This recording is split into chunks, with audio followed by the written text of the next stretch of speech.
Finally কাগজে কলমে লিখিত করে আজকে থেকে তাকে সম্পূর্ণভাবে আমার করে নিলাম। সো হে এভরিওয়ান, আজকে আমি অনেক বেশি খুশি। আজকে থেকে আমার জীবনে নতুন একটা অধ্যায় শুরু হচ্ছে। লাইফে নতুন কিছু পাওয়ার জন্য আজকে চলে যাচ্ছে চট্টগ্রামে। যদিও মনে মনে আমি অনেক বেশি খুশি, বাট গাইস আমি অনেক বেশি টায়ার্ড। আপনারা অনেকেই জানেন আমি ইন্ডিয়া গিয়েছিলাম, আর ইন্ডিয়া থেকে আমি 2 দিন আগেই ব্যাক করেছি। তো পরপর এত জার্নি আমার জন্য অনেক বেশি কষ্ট হয়ে যাচ্ছিল, বাট কিছু করার নেই। আপনি যদি লাইফে সাকসেস হতে চান তাহলে অবশ্যই আপনাকে রেস্টলেস পরিশ্রম করতে হবে। চট্টগ্রামে আমরা গিয়েছিলাম ইম্পেরিয়াল এক্সপ্রেসে। ইম্পেরিয়াল এক্সপ্রেসের জার্নি এক্সপেরিয়েন্স যদিও আমার ভালো না। তারপরে গাইস আপনারা তো জানেন ঈদের সময় কোথাও টিকিট পাওয়া যায় না। অনেক কষ্টে ইম্পেরিয়াল এক্সপ্রেসের স্লিপারে 4টা টিকিট ম্যানেজ করেছিলাম। টিকিট কেটেছিলাম আমরা আব্দুল্লাহপুর থেকে, কিন্তু বাসে উঠে আমরা আরামবাগে এসে আমাদের বাস ছাড়ার টাইম ছিল সকাল 12টায়, কিন্তু আমাদের বাস 12:45 দিকে। স্লিপার কোচের জার্নি আমার বরাবরই অনেক বেশি ভালো লাগে, কিন্তু গাইস এখানে প্রবলেম একটাই, সেটা হচ্ছে হিসু খুব জ্বালায়। কারণ একটাই শুয়ে থেকে জার্নি করতে হয়, ঝাঁকিতে ঝাঁকিতে পেটে একটু চাপ পড়ে। তো আপনাদের একটু হিসুর প্রবলেম হতে পারে। তো স্লিপার বাসে জার্নি করার সময় পানি কম খাই ভালো। আর আপনারা যদি আমার মতো মেধাবী হন তো দূরে জার্নি করার সময় অবশ্যই ক্যালা কিনে নেবেন, কারণ ক্যালা খেলে হিসু অনেক কম পায়। সরি গাইস, অনেক ফ্র্যাঙ্কলি কথাগুলো বললাম, কেউ আবার মাইন্ড করবেন না। প্রতিদিন আমি আমার ব্লগ শেয়ার করি, সো আপনাদের সাথে আমি এত বেশি ফর্মালিটিস মেইনটেইন করতে পারবো না, কারণ আপনারা আমার কাছের মানুষ, আমার ফ্যামিলির মতো।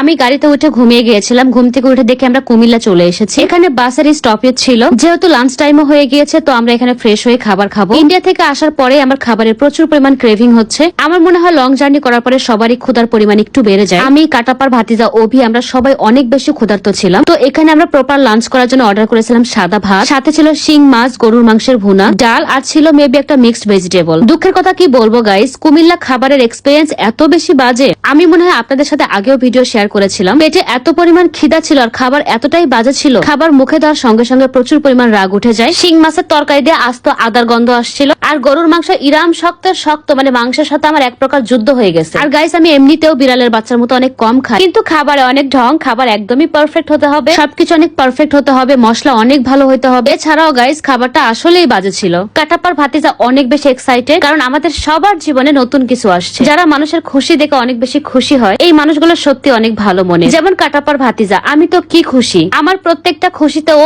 এমন ভাব করে মনে হয় যে এই জিনিসগুলো তার জীবনে ঘটছে, আর সবসময় অধিকার নিয়ে বলবে আপু তোমার খুশি মানেই তো আমার খুশি। যাই হোক শেষ, থ্যাংক ইউ সো মাচ আমাকে এতটা রেসপেক্ট এবং ভালোবাসার জন্য। আমরা যখন কক্সবাজারে আসি তখন রাত ছিল 10টা। যেহেতু এখন ঈদের টাইম, রাস্তায় বেশ জ্যাম ছিল। যেখানে আমাদের 5 ঘন্টায় চট্টগ্রামে আসার কথা, সেখানে আমরা প্রায় 7 থেকে 8 ঘন্টায় চট্টগ্রামে আসি। চট্টগ্রামে আসার পরে আমাদের হোটেল খুঁজে পেতে একটু ঝামেলা হচ্ছে, কারণ চট্টগ্রাম আমাদের খুব একটা পরিচিত ছিল না। যাই হোক অনেক খোঁজাখুঁজির পরে এই হোটেলটায় আমরা উঠে যাই। হোটেলটা বেশ পরিষ্কার ছিল, আমার কাছে ভালো লেগেছে। ম্যাক্সিমাম হোটেলগুলোতে এন্ট্রি নিলে কেমন যেন একটা ব্যাড স্মেল আসে, বাট এই হোটেলটা অনেক নিট এন্ড ক্লিন। এখানে পার নাইট রুম কস্ট হচ্ছে 3000 টাকা। যদিও আমার কাছে প্রাইসটা একটু বেশি মনে হয়েছে, তারপরেও বলবো ঠিক আছে, নো প্রবলেম, চলে। যেহেতু আমরা কুমিল্লায় খাবার খেতে পারিনি, লং জার্নি করেছি, তার মধ্যে রাত বাজে 11টা। আমরা সবাই এত বেশি ক্ষুধার্ত ছিলাম, জাস্ট কোন রকম হোটেলে এন্ট্রি করে আমরা খাবার খেতে চলে আসি। আমরা যে হোটেলটায় খাবার খেয়েছি এই হোটেলটার নাম আমার মনে নেই। আমরা ছিলাম হোটেল ব্লু মনে। ব্লু মনের নিচে এই খাবারের হোটেলটা ছিল। এখানকার খাবার যদিও একটু এক্সপেন্সিভ, বাট খাবারগুলো বেশ ভালো ছিল। ইন্ডিয়া থেকে আসার পরে আমার মনে হচ্ছিল অনেকদিন পরে আমি পেট ভরে খাবার খেলাম। এখানে আমরা অর্ডার করেছিলাম 3 থেকে 4 প্রকারের ভর্তা, ছিল গরুর মাংসের ঝাল ফ্রাই,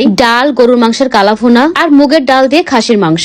ভর্তাগুলোর টেস্ট অনেক ভালো ছিল, আর মাংসগুলো আমার কাছে এভারেজ লেগেছে। সো সবকিছু মিলে চট্টগ্রামের ডিনারটা আমাদের ভালো ছিল। খাবার দাবার শেষ করে আমরা খুব আর্লি ঘুমিয়ে পড়ি। খুব সকালে আমার ঘুম থেকে উঠতে হবে, অনেকগুলো কাজ আছে। সো আমরা সবাই সকালে তাড়াতাড়ি ঘুম থেকে উঠে হোটেলে চেক আউট করে ফেলি। এখন যাব হচ্ছে আমরা চিটাগং অটো কার্সে। যদিও আমি অনেক বেশি ইমোশনাল হয়ে যাচ্ছি, কারণ গাইস এই ভিডিওটা আমার জন্য অনেক বেশি স্পেশাল। সেটা হচ্ছে ফাইনালি আপনাদের রাবেয়া সুন্দরী গাড়ি কিনে ফেলেছে, তাও আবার আমার স্বপ্নের গাড়ি CHR ইয়েলো কালার। যদিও গাড়িটা আমার ঢাকা থেকে কেনার কথা ছিল, কিন্তু গাইস আমার তো বাবা নেই। সত্যি কথা বলতে আমাকে হেল্প করার মতো কেউ নেই আসলে। আমি বুঝতে পারছিলাম না গাড়িটা আমি কিভাবে কিনবো। আপনারা সবাই জানেন আমি এবং অভি আমরা দুজনেই ছোট মানুষ, তো 2-1 বড় মানুষের কাছে গিয়েছিলাম আমরা হেল্পের জন্য। সত্যি কথা বলতে আমরা কোথাও থেকে কোনো হেল্প পাইনি। কয়েকজন মানুষ আমাকে বলেছিল ব্যাংক লোন নিয়ে করার জন্য। আমি প্রায় 2.5 মাস ধরে ট্রাই করি ব্যাংক লোন নেওয়ার জন্য, কিন্তু প্রবলেম কি হয়েছে জানেন, আমি তো গ্রামের মেয়ে। আমাদের গ্রামে দেখবেন কিছু পিশাচ লোকজন থাকে, এরা নিজে থেকে কখনো কিছুই করতে পারবে না এবং আপনাকে কখনো কিছু করতে দিবে না। তো আমাদের গ্রাম থেকে আমি একটা বাধার সম্মুখীন হয়ে, যেটা আমার কান পর্যন্ত চলে আসে। তো যাই হোক আমার লোনটা ক্যান্সেল হয়ে যায়, আমি একটু কষ্ট পেয়েছিলাম। তারপরে আমি হাল ছাড়িনি। একটা কথা আছে না, যখন মানুষ আপনাকে হিংসা করবে বা আপনাকে ছোট করবে, নিচে নামানোর ট্রাই করবে, তখন মহান আল্লাহ তাআলা নাকি আমাদের রিজিক দ্বিগুণ বাড়িয়ে দেয়। আমাদের লাইফে না মনের অজান্তে আমাদের কিছু মানুষের সাথে পরিচয় হয়, যারা সত্যি আমাদের জীবনে আশীর্বাদ হয়ে আসে। তার মধ্যে হচ্ছে একটা আমার পুলিশ ভাইয়া, আর আরেকটি হচ্ছে চিটাগং অটো কার্সের যিনি ওনার,